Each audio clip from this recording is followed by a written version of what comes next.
I met somebody who says, well, I'm just starting a florist's shop on the first floor of Drury Lane, and it was a subsidiary of a vegetable supply company. So I said, all right, I'll give it a try. So from this first floor business in Drury Lane, I started my career as a florist. That didn't come to very much there. I went on, I worked for different florists. One of them was a nursery near London Airport. It was the Jolly Wagoners, and it was on the crossroads of the Great West and Bath Road on the junction at Hounslow. And during that time, my company then got involved with London Airport, and I was the very first florist to work at what was then London Airport. It was called Heathrow, and it was a wooden hut, and that's all there was. There was no tunnel, there were no central buildings, none of that existed. It was just what was to become the biggest airport. So anyway, I was working there at the kiosk and at the nursery, serving people. The Archbishop of Canterbury, Dr. Fisher, used to come in, and among others whom I used to serve. I used to go to Covent Garden Market, and all around the Hounslow area there were all small nurseries, and I would go and visit them all, buying different flowers, carnations from one company, freesias from another company, and roses from another grower, and they were all round there, which nowadays it's all housing estates and nothing more left, just the names.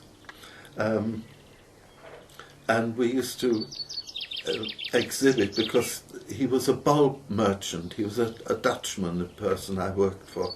It was called Airport Nurseries, but he was a Dutchman, a great big burly man with his wife and his 2 children, lived in the house on the nursery. And we would exhibit at the Ideal Homes exhibition in Olympia. We would do that.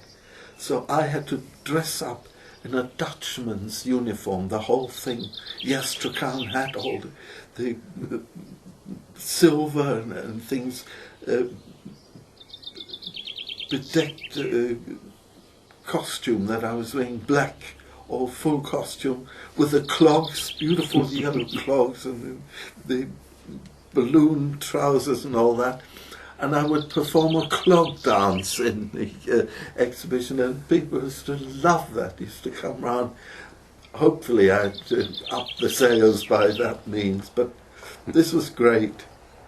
Anyway, eventually that came to an end, and I moved into London. I worked for one Lady Felicity Corrie Wright.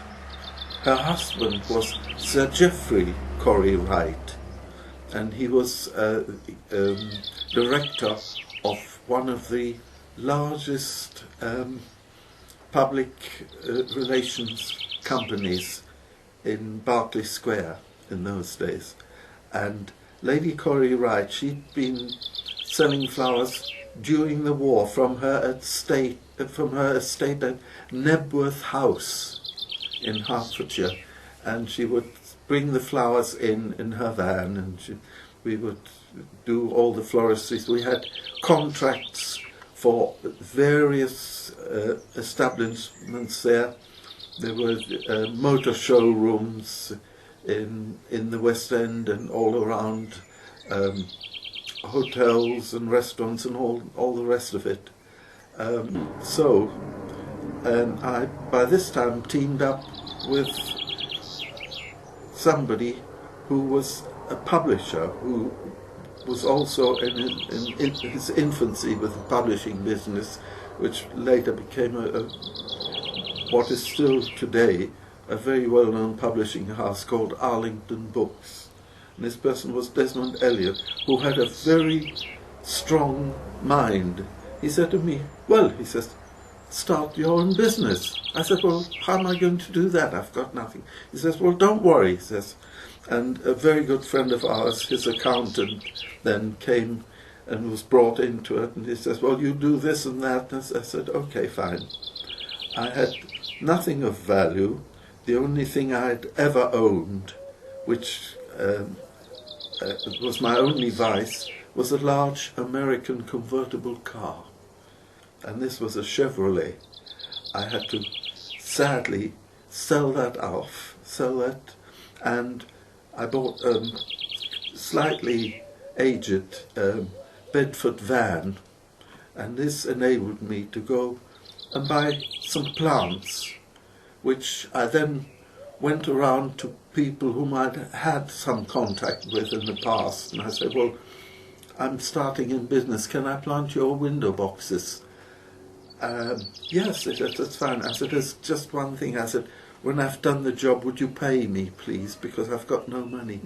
And so this gradually built up and built up. So from window boxes, I then found that maybe I should have a retail shop where I can sell what I'm not using, and I was getting enough money to buy the next batch of plants or flowers. So some people said, oh, well, we've got a shop in York Street, Malibon, where you can sort of start off. We won't charge you a lot of rent. They were sympathetic people. So I started my first florist business. By this time, my partner, John Stokes, who was a freeman of the River Thames and working on tugs and barges, joined me, and together we built up the florist business. We then went into hotels, the Royal Lancaster Hotel from the very beginning, the Inn on the Park Hotel in Park Lane from the very beginning, shops in Kensington, by the side of the Royal Mews at Buckingham Palace, where we had very, very interesting people. Princess Radziwill, Jacqueline Kennedy's sister, she was a regular there, and she also brought her sister there once. Professor Jimmy Edwards,